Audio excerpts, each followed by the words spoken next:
My name is Alicia. I am 23 years old and I was born in a small town in India. When I was little, America felt like magic to me. I used to see pictures in magazines and on television. Tall glass buildings, wide, clean roads, and streets glowing with lights at night. Everyone around me said the same thing. America is the land of dreams. Go there and your life will be perfect. And honestly, I believe them. I believed it with my whole heart. I remember those warm summer nights, sitting on our rooftop, looking up at the stars and imagining myself walking through New York City. A smart dress, a coffee in one hand, a bag in the other, a beautiful apartment, college during the day, evenings with friends from all over the world. In my mind, America had no sadness, no struggle, no pain. Everyone there was happy, free, and full of life. So I worked hard, really hard. I studied English every single day. Sometimes, even when my friends were fast asleep, I was still up late, reading English books by lamplight. I wanted to be ready. I wanted to deserve my dream. And then, last year, it finally happened. I got a student visa to study in New York City. I will never forget the day I left. At the airport in Delhi, my mother held me so tightly I could feel her tears on my shoulder. She whispered, "Take care of yourself." My father quietly slipped a small packet into my hand and said, "Open this only when you feel lonely." I smiled and promised them both, "I'll be fine. I'll make you proud." When the plane landed in New York, my heart was racing. The airport was massive. The air smelled different, cool and clean. English was everywhere, in every direction. Everything moved so fast.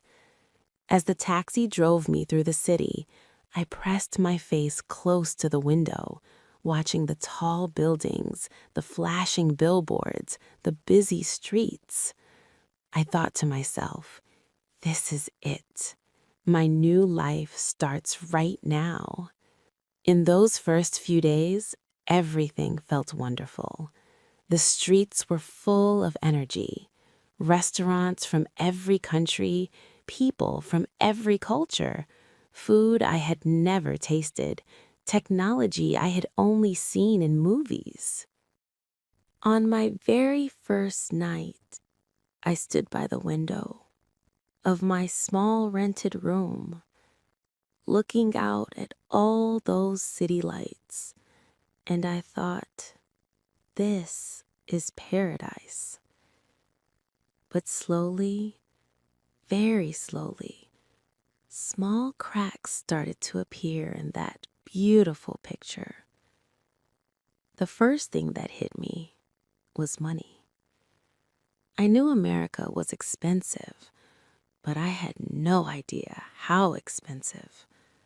The rent for my tiny room, just one bed, one small table, and a cupboard, was more than my father's entire monthly salary.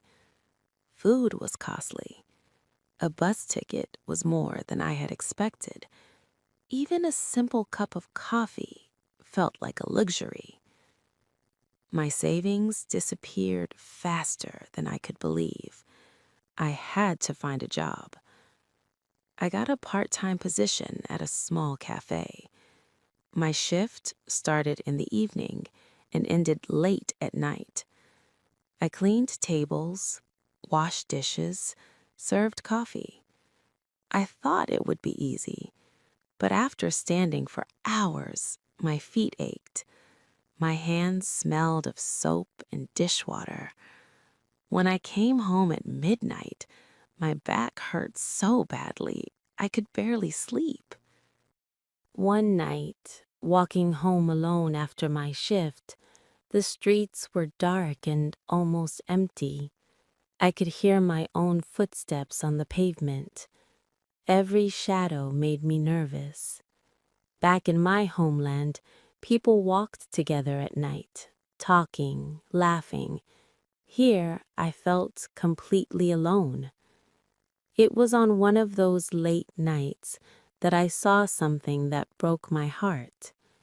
A man was sitting on the sidewalk, wrapped in an old blanket.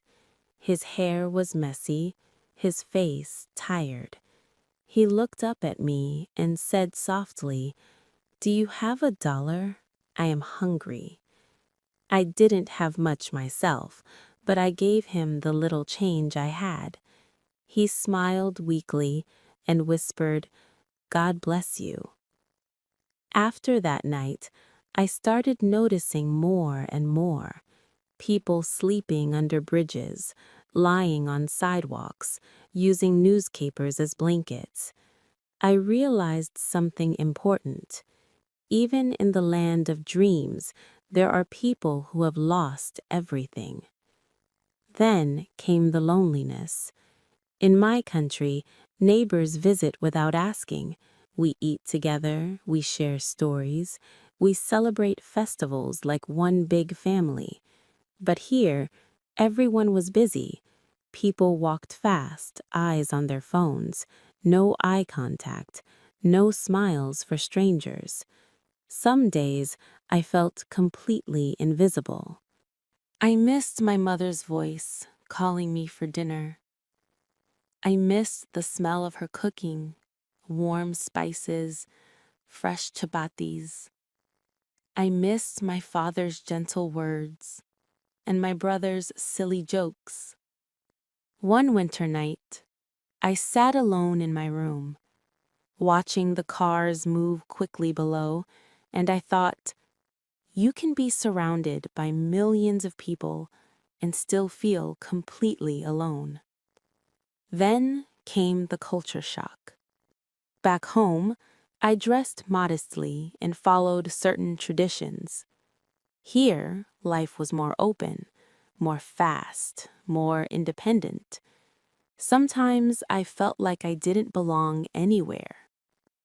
One day in class, the professor asked us to share our opinions. I spoke carefully, choosing my words. After class, a girl came to me and said, "You need to speak louder, be more confident. This is America." I smiled politely, but inside, I thought, confidence is not always about being loud. The hardest moment came when I got sick in winter. The cold had been biting my face for days, and one morning I woke up with a fever. Weak, sore throat, body aching. I needed a doctor, but I had no health insurance. When I checked the fee, I was shocked. It was more than my entire week's salary. So I stayed in bed for 3 days, drinking tea, eating instant noodles, and waiting for my body to heal on its own. That was the day I truly understood. America is not perfect. One Sunday morning, feeling a little better, I went for a walk in Central Park. The trees were bare, the air was crisp. Children were playing in the distance. I sat down on a wooden bench, closed my eyes, and thought about everything. I came here believing I would find paradise. Instead, I found reality. And reality is never perfect. Happiness, I realized, is not about where you live. It is about how you live. Yes, America gave me hard lessons. Life here is expensive. Loneliness is real. Dreams are not handed to you. You have to fight for them. But America also taught me how to be independent, how to work hard, how to respect different cultures, and how to survive even when life gets tough. Now, when my friends back in India ask me, is America really as perfect as they say? I smile and answer, America's like any other place. It has lights and it has darkness. The dream is real, but so is the struggle. And if you are planning to come here, don't expect magic. Expect challenges. Expect to work harder than you ever have before. But if you are patient, strong, and wise, you will find your place. My name is Alicia. I am 23 years old. I came to America to chase a dream. I found beauty and I found pain. And I discovered that the real dream is not about living in America. It is about living with courage, with hope, and with an open heart, no matter where you are. That is my story, and maybe it is the story of many others who left their homes searching for something better, only to discover that every place has its own light and its own darkness. Thanks for listening to my story. If you liked it, hit that subscribe button, drop a comment, and tell me where you're listening from.